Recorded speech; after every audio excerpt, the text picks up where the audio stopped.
आज अपन कर रहे हैं क्वेश्चन नंबर 4। इसके अंदर लिख रखा है M limited wishes to raise additional finance of ₹10 lakh for meeting its investment plans. यानी कि एम लिमिटेड क्या करना चाह रहा है, उसको 10 लाख रुपए चाहिए ताकि वह आगे अपने इन्वेस्टमेंट प्लान्स को बढ़ा सके। ठीक है। It has ₹2,10,000 in the form of retained earnings available for investment purposes. उसने बता रखा भैया उसके पास 2,10,000 तो है as a form of retained earnings. ठीक है। Further details are as following. पहले आपको बता रखा है डेब्ट इक्विटी बता रखा है 3:7 है। कॉस्ट ऑफ डेब्ट बता रखा है अप टू 1,80,000 10% है, बियॉन्ड 1,80,000 16% है। ये दोनों रेट बिफोर टैक्स है। ठीक है। उसके बाद आपको बता रखा है अर्निंग पर शेयर है 4, डिविडेंड पे आउट बता रखा है 50% ऑफ अर्निंग्स है, ग्रोथ रेट बता रखी है 10% है, करंट मार्केट प्राइस 44 है, टैक्स रेट है 50%। आपको सबसे पहले क्या निकालना है, you are required to determine the pattern for raising the additional finance. आपको बताना है भैया ये 10 लाख का कैसे होगा फाइनेंस। आपको दो चीज़ें दे रखी है, रिटेन अर्निंग्स और डेब्ट इक्विटी मैक्स इसके लिए। ठीक है। और ये अपन को दे रखा है कॉस्ट ऑफ डेब्ट, एक और चीज़। ठीक है। तो अपन कर रहे हैं क्वेश्चन नंबर 4 का सॉल्यूशन। बहुत ही आसान क्वेश्चन है ये, ध्यान से समझना सब आ जाएगा। ठीक है। सबसे पहले तो भैया और ये 10 लाख की बात, ₹10 लाख, वो आपसे पूछ रहे हैं भैया 10 लाख कैसे फाइनेंस करें। उसके लिए आपको रेशियो क्या बता रखा है, डेब्ट इक्विटी रेशियो बता रखा है 3:7 का है। तो अपन कर देंगे डेब्ट इज टू इक्विटी 3:7। क्वेश्चन बता रखा है, इसका मतलब क्या हुआ, 3 लाख रुपए डेब्ट होंगे और 7 लाख रुपए भैया इक्विटी होगा। ठीक है। कुछ इस तरीके से बता रखा है। अब डेब्ट के लिए क्या बता रखा है, दो चीज़ें बता रखी है। 1,80,000 तक लगेगी 10% है, 1,80,000 तक लगेगा 10% की रेट, और बियॉन्ड 1,80,000 1,80,000 से ज़्यादा पर लगेगा 16%। कितना है, 1,20,000 है। ठीक है। 3 लाख माइनस 1,80,000 1,20,000, इस पर लगेगा 16% रेट ऑफ इंटरेस्ट। ठीक है। यहाँ तक समझ में आया, कोई डाउट है तो आप बता सकते हो। और इक्विटी के लिए आपको बोल रखा है, उसके लिए एक तो अवेलेबल है रिटेन अर्निंग्स 2,10,000 की। अब क्या बाकी रह गया, 7 लाख माइनस 2,10,000 कितना बचेगा, आप खुद बताओ कैलकुलेट करके। 7 लाख माइनस 2,10,000, अपने पास आ रहा है इक्विटी शेयर कैपिटल, जो बचेगा वो होगा इक्विटी शेयर कैपिटल, वो होगा 4,90,000 का। ठीक है। ये फर्स्ट पार्ट का सॉल्यूशन, ए पार्ट का सॉल्यूशन ये। यहाँ तक आपको कोई डाउट है, कोई चीज़ समझ में नहीं आई हो तो बता सकते हो। ठीक है। आपको ये पैटर्न ही बताना था कैसे होगा फाइनेंस। सॉल्यूशन देख लो एक बार पार्ट ए का। ठीक है। नेक्स्ट पार्ट आपसे बोल रहा है determine the post tax average cost of additional डेब्ट। आपको एक तो पोस्ट टैक्स यानी कि टैक्स के बाद की आपको बतानी है एवरेज कॉस्ट ऑफ एडिशनल डेब्ट। ठीक है। इसके लिए अपन कैसे निकालेंगे, डेब्ट का नाम आते ही दो है अपने पास, एक तो है भैया 10% वाला डेब्ट और एक है अपने पास 16% वाला डेब्ट। ठीक है। और इसका अमाउंट कितना है, 1,80,000, इसका अपने पास 1,20,000। ठीक है। टोटल कर रहे हैं तो अपने पास आ रहा है 3 लाख। टोटल अपने पास डेब्ट है 3 लाख का। ठीक है।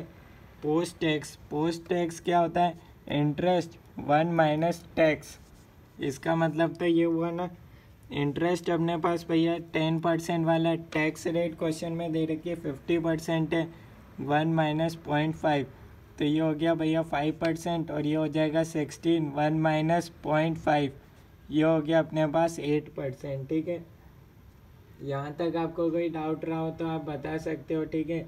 अब क्या कर दो, 1,80,000 का 5% कर दो, 9,000 आ रहा है, 1,20,000 का 8%, 9,600, टोटल करोगे तो आएगा आपके पास 18,600। ठीक है। आपको बतानी है भैया average rate 18,600 divided by 3 lakh into 100 कर दो, ठीक है। यह आपके पास आ जाएगा भैया 6.2%। ये है पार्ट 2 का सॉल्यूशन। कोई डाउट है तो आप बता सकते हो। नेक्स्ट पार्ट में आपको बोलना है बताना है भैया determine the cost of retained earnings and cost of equity. दो चीज़ें बतानी है आपको, एक तो भैया कॉस्ट ऑफ रिटेन अर्निंग्स और एक कॉस्ट ऑफ इक्विटी बताना है, ठीक है।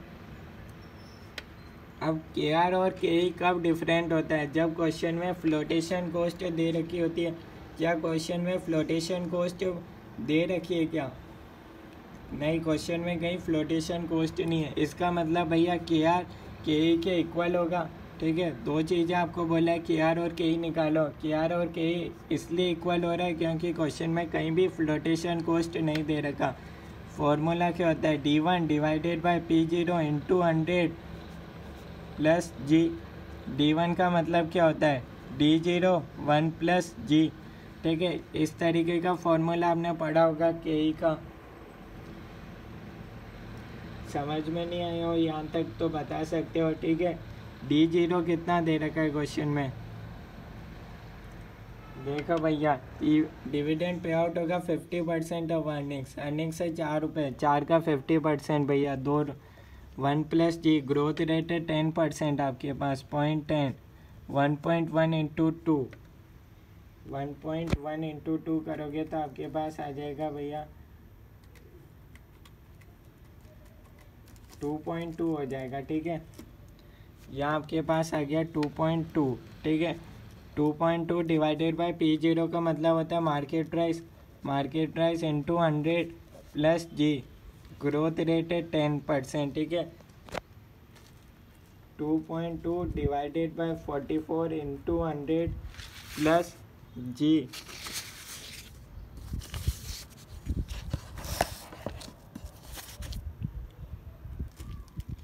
इसको अपन करेंगे तो आएगा 2.2 डिवाइडेड बाई 44 इंटू 100 प्लस 10। तो ये अपने पास आ गया भैया 15%, ठीक है। ये अपने पास आएगा भैया 15%। कोई डाउट है आपको तो बता सकते हो, ठीक है। तो यहाँ तक अपन ने करा, कोई डाउट नहीं होना चाहिए। थर्ड पार्ट भी अपना कंप्लीट हो चुका है। नेक्स्ट पार्ट में आपको क्या बोलना है?